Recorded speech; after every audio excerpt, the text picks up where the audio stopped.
안녕하세요. 모두가 사는 교회 올리브교회 박종범 목사입니다. 오늘도 하나님의 은혜와 평강이 우리 주 예수 그리스도 안에서 저와 우리 모두에게 넘쳐나길 주의 이름으로 축복합니다. 오늘은 히브리서 3장 7절에서 19절 말씀에 근거해서 안식에 들어가는 참 믿음이란 이런 제목으로 하나님의 말씀을 전하도록 하겠습니다. 히브리서 기자는 예수님 믿다가 다시 유대교로 돌아가는 유대인 그리스도인들을 향하여서 때로는 경고하기도 하고 때로는 위로하기도 하면서 히브리서를 기록했습니다. 오늘 본문에서 참 안식에 들어가는 믿음이 무엇인가를 히브리서 기자가 강하게 말씀하고 있습니다. 이 말씀을 통해서 우리 구원에 관한 올바른 관점이 열리는 은혜와 복이 있기를 주의 이름으로 축복합니다. 본문 11절, 12절, 19절에 히브리서 기자가 이렇게 말씀하고 있습니다. 내가 노하여 맹세한 바와 같이 그들은 내 안식에 들어오지 못하리라 하였느니라.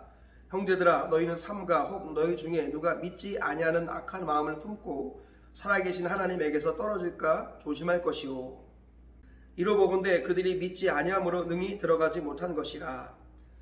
네, 히브리서 기자는 형제들 중에 믿지 아니함으로 하나님께 떨어질까 조심하라. 참 안식에 들어오지 못할 수도 있다라고 엄히 경고하고 있습니다. 히브리서 이 말씀은 믿는 자들에게 주신 말씀이라는 것을 우리가 잊지 말아야겠습니다. 성경은 교회에 다니는 사람들 중에서도 참 믿음과 거짓 믿음이 있다라고 말씀하고 있습니다. 오늘 히브리서 기자의 말씀을 기억하시면서 참 안식에 들어가는 참 믿음이 어떤 것인가 살펴보시고 저와 우리 모두가 참 믿음을 소유하셔서 참된 안식에 들어가시는 영원한 천국에 들어가시는 복과 은혜가 있기를 주의 이름으로 축복합니다. 그렇다면 안식에 들어가는 참 믿음은 과연 무엇일까요? 히브리서 기자는 세 가지로 말씀하고 있습니다. 첫째로 말씀을 들을 때 마음을 완고하게 하지 않는 것, 이것이 안식에 들어가는 참 믿음이라고 말씀합니다. 본문 7절 이하에 이렇게 말씀하고 있습니다. 그러므로 성령이 이르신 바와 같이 오늘날 너희가 그의 음성을 듣거든 광야에서 시험하던 날에 거역하던 것 같이 너희 마음을 완고하게 하지 말라. 성경에 일렀으되 오늘 너희가 그의 음성을 듣거든 격노하게 하시던 것 같이 너희 마음을 완고하게 하지 말라 하였으니. 히브리서 기자는 광야 이스라엘 백성들의 예를 들어가면서 하나님께서 말씀을 음성으로 들려주셨을 때 그들이 마음을 완악하게 먹어서 결국은 멸망당했다라는 것을 말씀하고 있습니다. 그러면서 안식에 들어가는 참 믿음이란 말씀이 들려질 때 마음을 완고하게 하지 않는 것, 이것이라고 정의하고 있습니다. 하나님 말씀이 울려 퍼질 때 부드러운 마음을 갖고 있어야 한다는 것, 이것이 바로 안식에 들어가는 참 믿음이다 라고 히브리서 기자가 증언하고 있습니다. 둘째로 안식에 들어가는 참 믿음이란 매일 피차 권면하여 죄의 유혹으로 완고하게 되지 않게 하는 것입니다. 오늘 본문 13절에 이렇게 말씀하고 있습니다.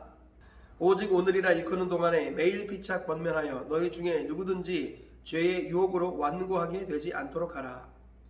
네, 안식에 들어가는 참 믿음의 사람은 매일 피차 권면합니다. 그래서 죄의 유혹으로 마음이 완고해지는 일이 없도록 하는 것, 이것이 안식에 들어가는 참 믿음의 사람의 모습이다 라고 말씀하고 있는 것입니다.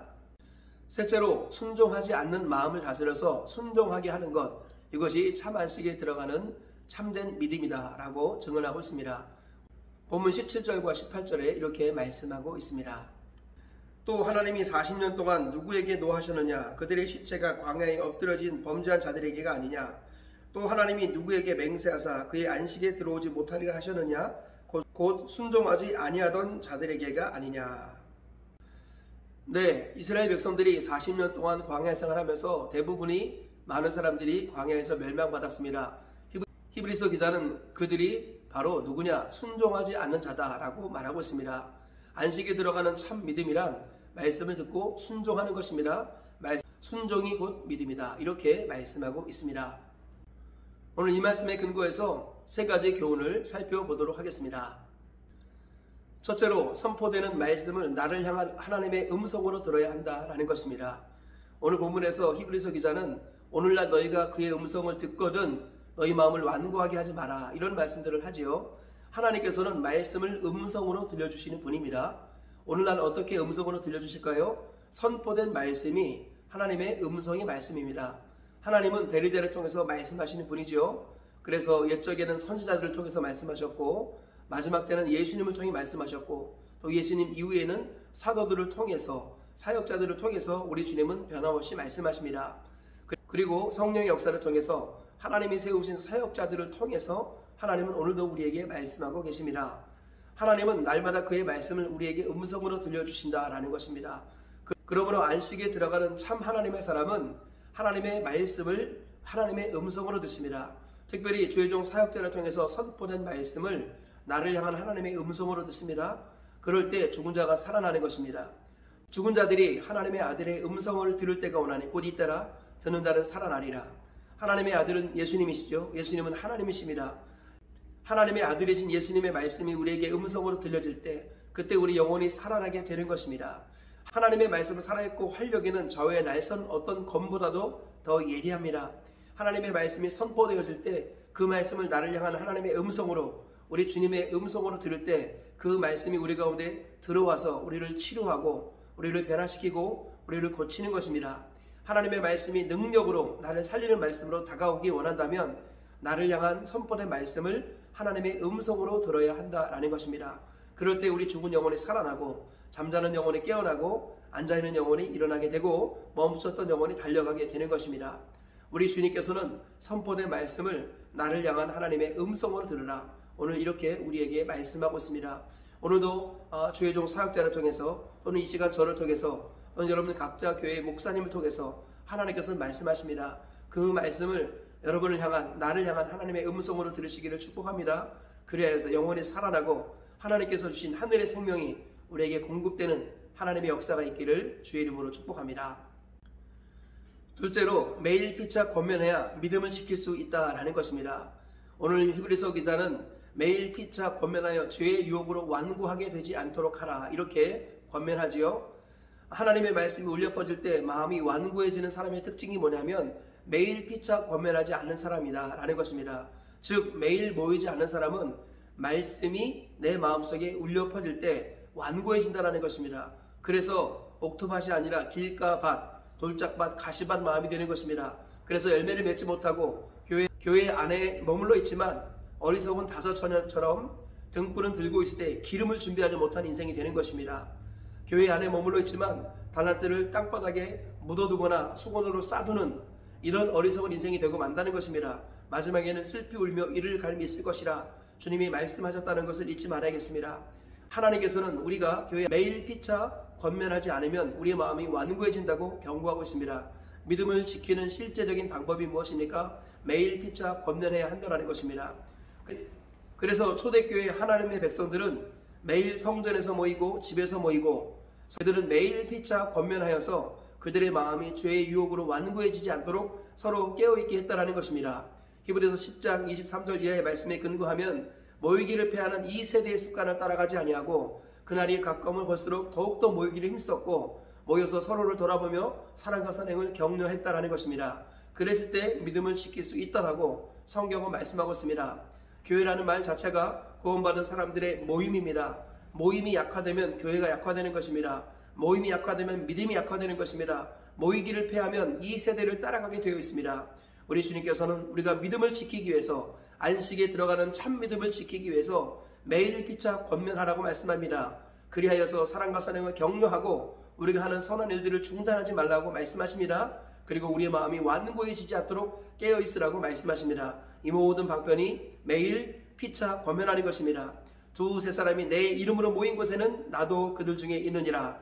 우리 주님도 모이는 것을 말씀하고 계십니다. 이 사실을 꼭 기억하시면서 저와 우리 모두가 안식에 들어가는 참 믿음을 지키기 위해서 매일 피차 권면하고 모이기를 힘쓰며 사랑과 선행을 격려하는 우리 모두가 되시기를 축복합니다. 그래야 저와 우리 모두가 끝까지 믿음 지키고 영원한 안식, 가나안 천국까지 들어가시는 은혜가 있기를 주의 이름으로 축복합니다. 셋째, 마음의 주인이 예수님이 되어야만 순종의 마음이 일어난다라는 것입니다.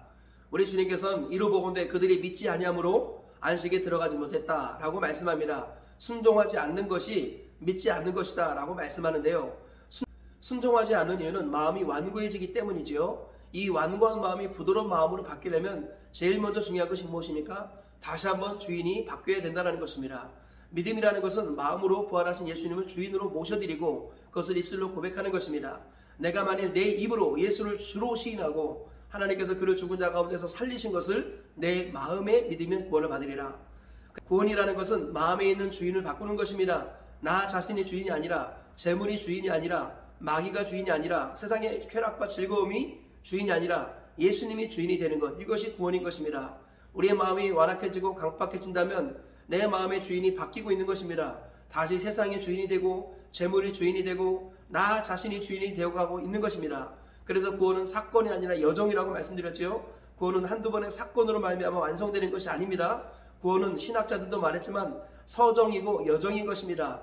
과거의 구원이 아니라 현재 이루어가는 성화의 구원도 구원이고 앞으로 이루어질 미래의 영화의 구원도 구원인 것입니다. 영화의 구원을 바라보며 끊임없이 성화의 구원을 이루어가는 그 사람이 참된 참된 구원을 얻은 사람이다 라고 성경은 말씀하고 있습니다. 온전한 칭의는 성화를 유발한다라는 것을 잊지 말아야겠습니다. 정말 하나님이 택하신 사람은 지금 두렵고 떨림으로 구원을 이루어가는 사람입니다. 지금 나의 마음의 주인이 누군가를 날마다 점검하며 내 마음의 주인 되었던 모든 것들을 날마다 회개하는 사람입니다. 그리고 다시 한번 예수님이 나의 주인임을 삶의 자리에서 고백하는 그 사람이 바로 하나님의 사람이고 참 믿음의 사람이고 안식에 들어갈 사람이다 라고 말씀하고 있습니다. 과거의 구원의 사건과 어떤 체험들, 신비로운 은사 이런 것들로 인하여서 내가 지금 구원을 이루었다, 다 구원이 완성되었다라고 착각하는 어리석음에서 벗어나길 주의 이름으로 축복합니다. 구원은 사건이 아니라 여정입니다. 하나님과의 끊임없는 관계라는 것입니다. 이 사실을 기억하시고 다시 한번 내 마음의 주인이 누구인가 오늘 하루 점검하시기를 축복합니다. 부활하신 예수님이 나의 삶의 모든 영역에서 주인 되기를 축복합니다. 그래서 말씀이 울려 퍼질 때 마음이 완악해지는 것이 아니라 그 말씀에 순종하는 하나님의 사람들 되시기를 축복합니다. 말씀의 결론을 맺겠습니다. 안식에 들어가는 참 믿음이 무엇인지 히브리서 기자는 오늘 우리에게 엄히 경고하며 말씀하고 있습니다. 이 말씀에 근거해서 세 가지 교훈을 발견했습니다. 첫째로 선포된 말씀을 나를 향한 하나님의 음성으로 들어야 한다는 것입니다. 하나님의 말씀이 음성으로 들려질 때 죽은 자가 살아나는 역사가 일어날 줄 믿습니다. 둘째로 매일 피차 권면해야 믿음을 지킬 수 있다는 것입니다. 우리 주님은 모이지 않고 매일 서로를 돌아보며 사랑과 선행을 격려하지 않으면 믿음을 지킬 수 없다고 말씀합니다. 교회라는 말 자체가 구원받은 성도들의 모임입니다. 모임이 약화되면 믿음이 약화되고 모이지 않으면 믿음을 잃어버리는 것입니다.